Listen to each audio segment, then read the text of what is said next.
Which house signifies second marriage?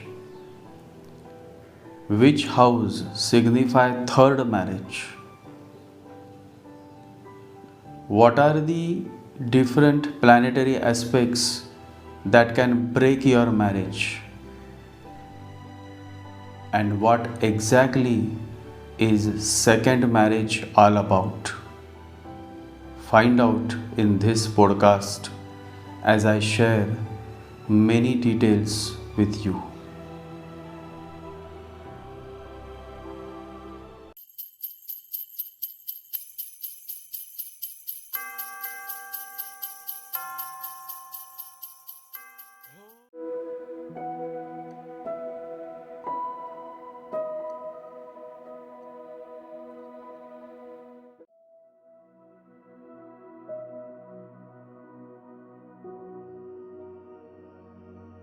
In the ancient Indian context, Lord Rama is the most ideal husband, and there is a very significant reason for this.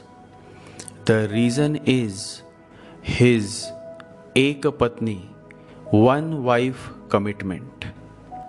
In the whole history of Indian mythology, it is only Lord Rama who was committed to one wife, meaning he had just one wife. He never married twice. He never had a second wife or third wife or any more wives as other Hindu lords had. Lord Ganesha had more than one wife. Lord Krishna had more than one wife. Lord Shiva had more than one wife. Lord Vishnu had more than one wife. However, it is only Lord Rama who had one wife. He was totally committed to his wife Sita. He never married twice. He remained committed to his first wife Sita. Many people across this human world read the holy scripture Ramayana, but many are not aware that there exists many versions of Ramayana. The most known are Tulsi Ramayana, written by the great saint Tulsi Das, and the much realistic Ramayana, written by the great sage Valmiki. Tulsidas loved Rama so much that he cannot mention even the slightest weak point of Rama. However, Valmiki has been able to do so because he was not a devotee of Rama, and so Saint Valmiki in Valmiki Ramayana mentions that before getting married to Sita, Rama had seen her in a garden, and at that moment itself he had fallen in love. So the love between Rama and Sita was a first sight love. Valmiki narrates that Rama comes to the city where Sita lives, and wandering in a garden he sees Sita and falls in love with her. This is inconceivable to us, but it is a reality. Love happened to Rama before marriage. Marriage came afterwards, just as a supplement to love. To Sita too, love happened the moment she saw this young man, Rama. The marriage that happened between Rama and Sita was indeed a love marriage. But the common man cannot digest this fact, and so Tulsi Das had to do some modifications so that it goes well with the common man. When you understand that Rama Sita's marriage is based on love, deep love, you will realize why Rama never had to marry twice. He couldn't because he was so much in love with Sita. The whole point of this sharing is that you understand that the first marriage is extremely significant than the second marriage. First marriage is signified by the seventh house. However, second marriage is signified by 11th house. And 11th house is the house of desire. You see, and Rahu is desire. Along with Saturn, Rahu also rules the sign Aquarius, and the sign Aquarius falls in the 11th house of Kala Purush Kundali. Now, the obvious question would be that first marriage also has manifested out of desire. So, why first marriage is not under Rahu? Because first is first. You never were married until you married for the first time in life. So here you are not crossing the line. Here your desire has manifested, but not by crossing your boundaries. However, when you fell in love with another woman and eventually marry her by divorcing your first wife, who is still not dead, then you are crossing your boundary. And Rahu signify all that which crosses the boundary. Rahu loves all that which breaks the rules, breaks the traditions. Rahu signify all that is considered as immoral or unethical. And when you get into extramarital relationship with another woman, then you are certainly following on the path of Rahu. And when you get married with that second woman, you have entered the Rahu domain. And that is how it is observed by many scholars and pundits that second marriage has failed many times than the third marriage. Third marriage comes under the domain of Mercury. The third house in the Kala Purush Kundali is ruled by Gemini, the sign of Mercury. And third house signify the third marriage. Many times it happens that second marriage fails, but third marriage succeeds. In fact, I have met men and women who have found that their third marriage has been a turning point of their life. When Mercury is well placed and Yoga Karak, then third marriage works very well. So, third marriage is generally not a problem. But the real problem, the real pain point is the second marriage. I call it a Rahuish marriage because Rahu signifies second marriage. Second marriage is the offshoot of Rahu. From statistics and historic records, even though second marriage has always been more problematic and the cause of many miseries, still there are few men who have enjoyed their second marriage. There are few women who have enjoyed their second marriage than the first. So how that happens? It happens when Rahu is well placed and Yoga Karak.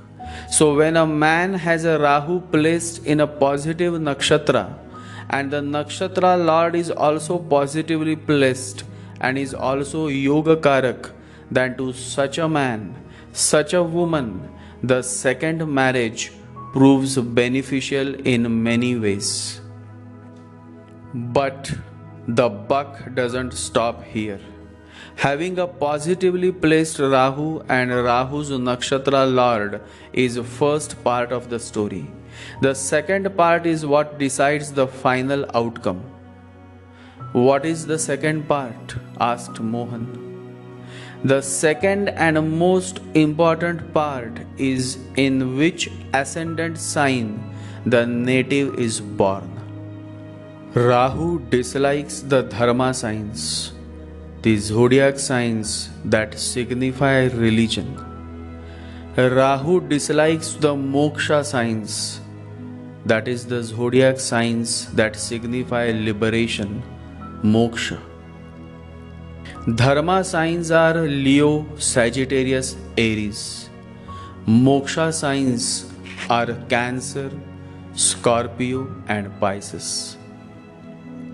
So, second wife or second husband can prove beneficial for only those natives who are born on Taurus ascendant, Gemini ascendant, Virgo ascendant, Libra ascendant, Capricorn ascendant, and Aquarius ascendant. So, the basic ground, the basic foundation for these 6 ascendant signs is suitable for Rahu to play its second innings, that is, the second marriage. Even if Rahu's placement is not great, still, if the ascendant is one of these 6 zodiac signs, then somehow the native can survive the second marriage. However, the challenge of second marriage is for those who are born on Aries ascendant sign, Cancer ascendant sign, Leo ascendant, Scorpio ascendant, Sagittarius ascendant, and Pisces ascendant. Now imagine if Rahu is not placed well, then how terribly the natives belonging to these 6 ascendant signs will have to suffer in their second marriage. Marriage is not just limited to love and sex. Relationship is limited to love and sex. Relationship brings no responsibilities, but marriage brings many responsibilities. And so the very basic secret of judging whether your marriage will work or not is found in the placement of Saturn in your birth chart. Whenever Saturn is afflicted by a malefic planet, whenever Saturn is associated with Rahu, whenever Saturn is associated with Mars, whenever Saturn is associated with Ketu, it is observed that the marriage has many challenges. Saturn means responsibilities. You feel burdened while carrying out your responsibilities when you do a certain work or certain thing because it is your duty. However, when you do a certain thing out of love, you will feel not burdened, but rather you will feel happy and lighter. Marriage becomes a burden when you take it as a part of your duty. However, the same marriage can become a great source of strength, a great source of motivation when your marriage is made of that special ingredient called love. First marriage fails, second marriage fails, not because love fails. Love never fails. Lovers fail. First marriage can be arranged marriage or love marriage. However, second marriage is mostly found to be love marriage, and there is absolutely no second thought to this fact. The real beauty is in exploring the third marriage. Third marriage is generally born out of the quest for intellectualism. You are no more interested in finding a good looking, hot and sexy partner. You are now more interested in finding a partner who can correlate with your intellectualism, who is a good communicator, who has that mercurial flair, and basically one who is able to stimulate your brain with intellectual talks.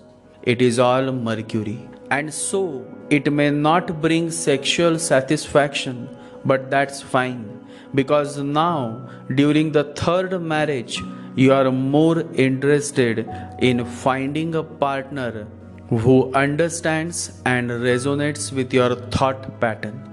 thought leadership, thought pattern, all of this comes under the domain of Mercury. So, overall, third marriage has less masala, meaning less spice, than the second marriage.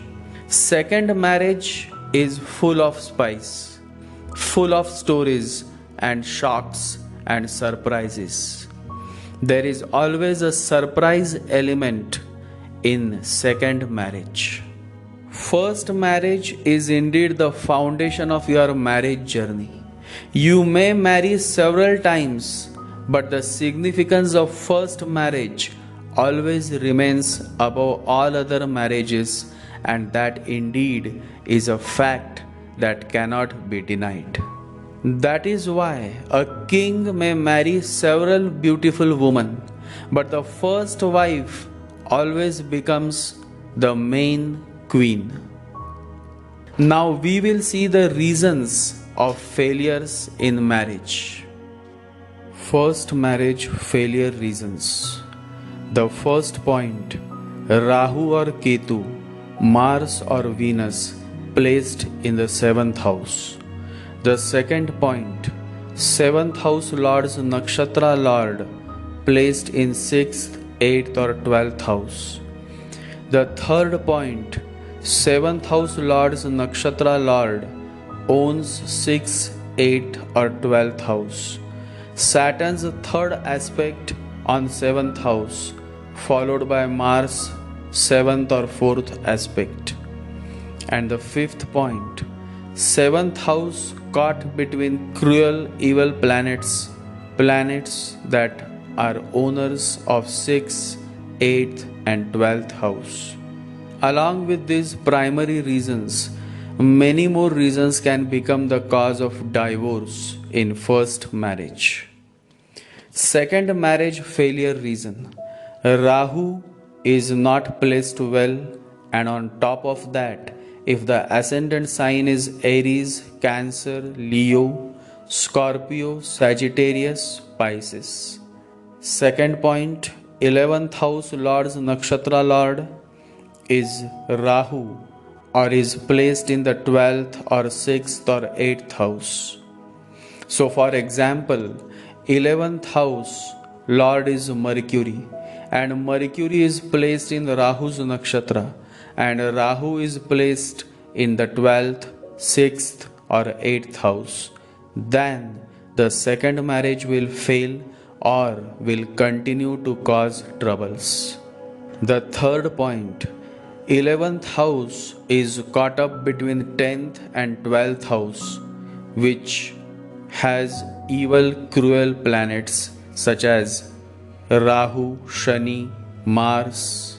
The fourth point, Saturn's third aspect on 11th house or Mars' 4th or 7th aspect on the 11th house. 11th house Lord's Nakshatra Lord owns 6th, 8th or 12th house. So apart from these, there are many more reasons that can make the second marriage a nightmare. Reminds me of a beautiful incident when Prince Siddhartha, the future Gautam Buddha, decides to leave his palace, to leave his wife, his children, and walk into the deep forest. It was a dark night. Prince Siddhartha asks his driver, that is the charioteer, to leave him at the border of his kingdom. His driver's name is Channa, and Channa loved his master. It was the most difficult moment for him to leave the master. He was perfectly aware that once gone, the master, that is Prince Siddhartha, is never going to return. His eyes became wet. Just as he was about to leave Prince Siddhartha at the border of his kingdom, Channa says, I am just a driver. And also this is not my business to interfere. Your order is your order. So I have brought you to the boundary of your kingdom. But if you don't mind, let me say a few words. What are you doing? This is what everyone aspires to be, a prince like you. You were born as prince. Why are you leaving everything? Remember the palace. Remember your beautiful wife. Remember your old father, the kingdom, and the happiness it brings. Prince Siddharth looked into the driver's eyes and said, I cannot understand what are you talking about. I have not left any palace behind or any kingdom. I have left only a nightmare. The word renunciation means you are leaving something valuable behind. I have not renounced anything. There was nothing to be renounced. The whole thing is on fire. It was a nightmare. And I thank you because you have helped me to come out of it. And Prince Siddharth lives for the beyond. Meditate on his words. He says, there was nothing to renounce. It was all a nightmare. And never ever does he comes back to his kingdom.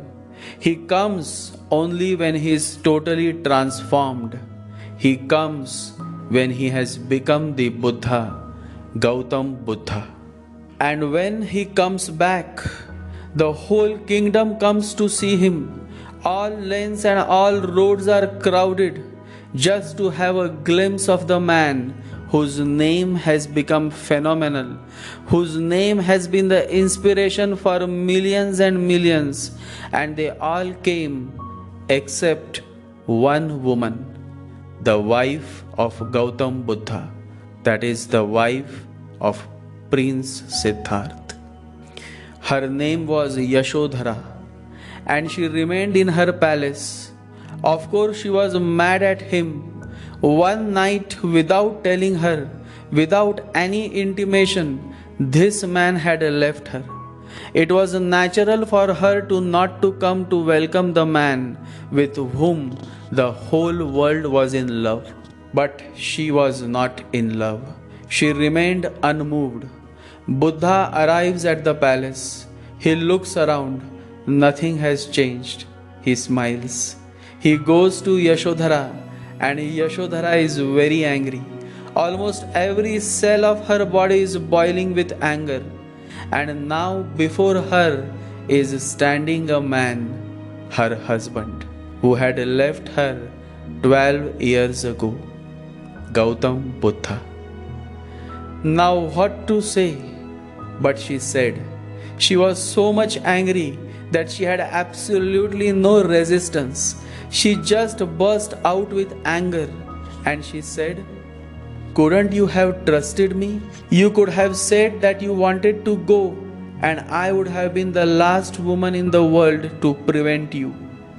Couldn't you have trusted me even that much? And she was crying. 12 years of anger. And this man had escaped like a thief in the middle of the night without giving a single hint to her. Buddha looked into her eyes and apologized. The master has no ego. The real master understands the pain more than anybody in this whole world. And so Buddha apologized to her and said, it was out of non-understanding. I was ignorant. I was not aware. But now I am aware and I know. That's why I have come back. You have helped me tremendously. Forget those old things. Now there is no point in thinking about spilt milk. Look at me. Something great has happened. I have come home. And I felt my first duty was towards you, to come and to convey and to share my experience with you. And the words were so beautiful, so true, so deep that they moved the heart of Yashodhara. She could see that this man has really changed, that this is something else, that this man is something else. his glow, his aura, his peace, his words. She could no more control herself. She burst out in tears. The whole palace moved. Everybody came running, and they all could see Yashodhara falling at the Buddha's feet. Rarely has this happened in the history of the human world. A wife accepting her husband as her master, as her guru. And with her tearful eyes flowing through the Buddha's feet, she says, "Initiate me. I want to be your disciple." Truth has tremendous strength. And for a man who himself is the epitome of truth, what is not possible? Everything is possible. Everything is possible. Buddha raises her and gives her a warm hug. A new relation was born, not of husband and wife, but of master and a disciple. As long as third marriage is concerned, there is very less chance of divorce because you are already tired. You already had enough. You also have crossed your 40 age by then. And so, as mentioned previously, third marriage is based on intellectualism. And also, since it comes under the domain of Mercury, a practical perspective is more in dominance than otherwise. In your first marriage, you were excited. It always happens. When you are driving for the first time, you are excited. Then the excitement starts fading away. Then you want to drive something more exciting, something more adventurous. You are attracted towards unconventional ways of life. And that is how you jump into your second marriage, the Rahuish marriage. And then when you get many kicks in second marriage, you still don't give up. You marry for the third time, but this time you are not very excited. You are no more moved by the outer appearances. You are looking for certain depth, certain intellectualism, certain level of understanding. And so the third marriage works well than the second marriage. Now let this be very clear that second marriage success or failure is very subjective. Though I have shared the essence of it, and so don't jump to conclusions. Don't generalize the outcomes. As mentioned, second marriage can work provided Rahu is beneficial and you are born on an ascendant sign that is suitable to Rahu in your chart. Mohan asked, "But tell me, is it necessary to get married?" For true lovers, marriage is not necessary. Marriage becomes necessary when you want legal commitment. And when legality comes, freedom is lost. So many couples remain in failed marriages. They are afraid of stepping out of the wedlock because they have made friendship with their old friend called misery. The master says you don't want to lose your old friend, the misery. You have invested too much into false, hence the fear to be exposed, to be true, to be naked as you are. Never suppress your feelings. Never tolerate injustice. Never stay in a marriage that suffocates you. Never stay in a marriage that steals your freedom. Love blossoms only when there is freedom.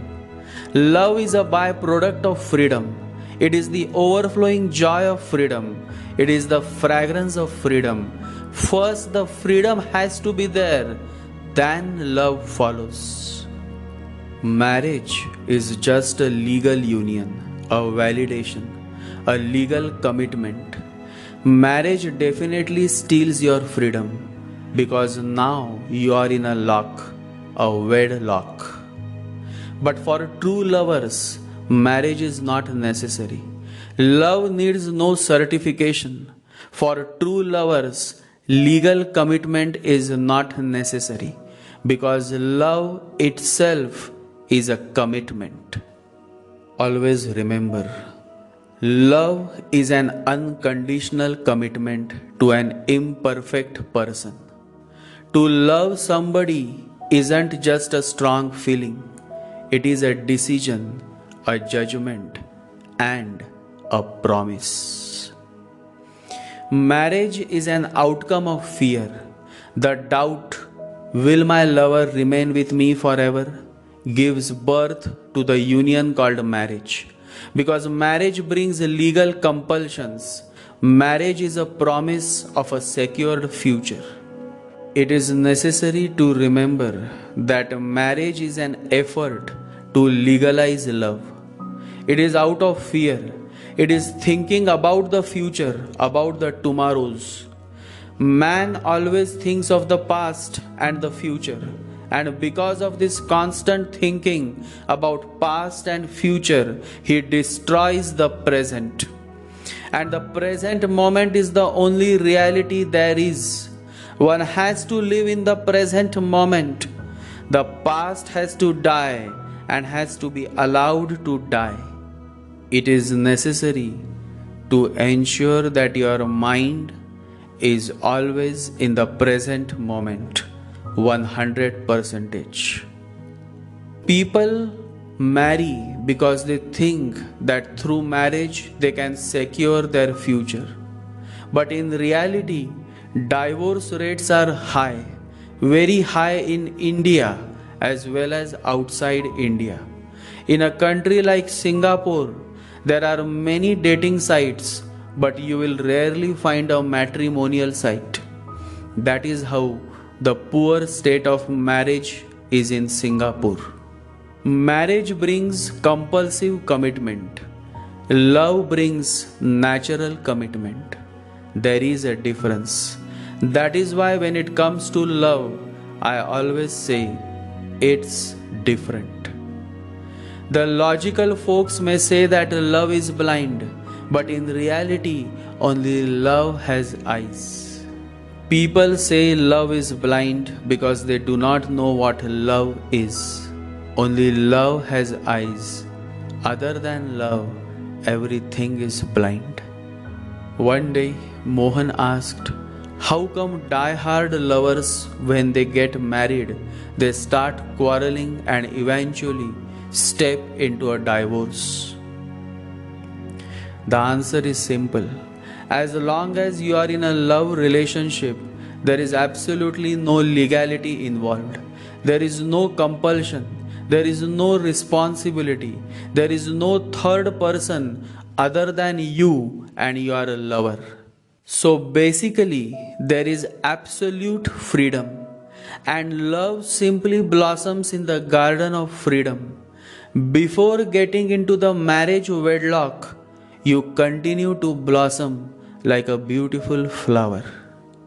But when marriage happens, the flowering stops because now many people become a part of your love relationship. Mother-in-law, father-in-law, sister-in-law, brother-in-law, the list is unending. When so many in-laws are mixed in your sweet love relationship, there is bound to be certain clashes. Clashes of ego that eventually starts impacting your love relationship, and that is how many love marriages fail when compared to arranged marriage. Arranged marriages are pure deals. You step in an arranged marriage with the mindset that there will be many stakeholders in your marriage. And again, since there is no love involved and you are a complete stranger, it becomes easy to digest all that is thrown at you after marriage. Yesterday, someone had asked, what is the secret of remaining happy and married? It is difficult. I cannot answer this question. Jesus also cannot answer this question. Neither could Buddha nor could Mahavira. Because if they would have found the answer, then they would not have stayed unmarried. Jesus knew the secret of the kingdom of God, but he did not know the secret of remaining happy in marriage. He remained unmarried. Mahavira, Lao Tzu, Shuang Tzu, they all remained unmarried for the simple reason that there is no secret. Otherwise, these people would have discovered it. They could discover the ultimate. Marriage is not such a big thing, it is very shallow. They even fathomed God, but they could not fathom marriage. So, marriage is a very shallow thing. You can jump into a shallow lake, but it is a lake, it is not a flowing river, and it also lacks the depth. So, you may not enjoy much swimming in this shallow lake called marriage. But many people enjoy, or they pretend to enjoy. Whatever the case, the choice is yours. Get married or stay unmarried. Doesn't matter really when you embark on the greatest journey, the journey within. I encourage everybody to get married, because that is how they can complete one circle. They can understand through their married life experiences on whether marriage is worth it. You may read hundreds of books about marriage, but those 100 books cannot enlighten you. You may fantasize on having a beautiful wife or a handsome husband, but all those fantasies are not worthy before your actual experience of marriage. So don't fear of getting married. Don't fear of getting into a vicious circle of bad marriage experiences, because these bad experiences can become the foundation of your life on which you can build your tower of success. Rock bottom became the solid foundation on which I rebuilt my life. Quotes J.K. Rowling. J.K. Rowling is one of the best known author of the Harry Potter series. J.K. Rowling had a very bad marriage experience, but those experiences, and after going through a painful divorce, she rose to great heights of success and fame. Always remember, each experience that you go through can and does transform you into a much evolved person. Only if you are willing to learn from your experiences, only if you are willing to turn inwards and self-realize that you are not a pigeon but an eagle who dares to fly high in spite of many challenges and negative situations. It is necessary to remember that an eagle uses the negative energy of a storm to fly even higher. Be like an eagle. Remember, you are born to experience all aspects of human life, because only then will you evolve, only then will you mature in the true sense. There was a young man, and he sets out in search of a real master. On his way, while walking through the forest, he stumbles upon an old man. And the old man was beneath the banyan tree. He was in his own bliss. There was something about this old man, his glow, his aura. But the young man could not relate with the old man's divinity. The young man stepped ahead and said, "You look like a wanderer. You must have wandered all over the planet. Could you please tell me, where can I find my master, my guru?" The old man smiled. His smile was so deep, so sweet, and so mysterious that the young man wondered what must be the reason for such a beautiful smile. Before he could ask, the old man said, "You guessed it right. I am a wanderer and I have been through many places on this planet. I will tell you the way to find the master. You go straight and then you take right and continue to walk until you find the master. The young man was very happy. He thanked the old man and followed his direction. 20 years passed, 20, 20 years passed, and still the young man was not able to find the real master. Devastated and disappointed, he decided to return back home. On his way back home, he found the same old man sitting beneath the same banyan tree. The old man had become much older, but still the charm, the grace, the aura, the glow, everything was the same. Suddenly the young man realized that it is this same old man who used to appear in his dreams. For last 20 years, often in his dreams, he would see the same banyan tree and the same old man. Was it a sign? Was it a message? The young man's eyes were filled with tears. He realized his mistake. He rushed towards the old man, touched the old man's feet, and started crying like a child. He said, "Why?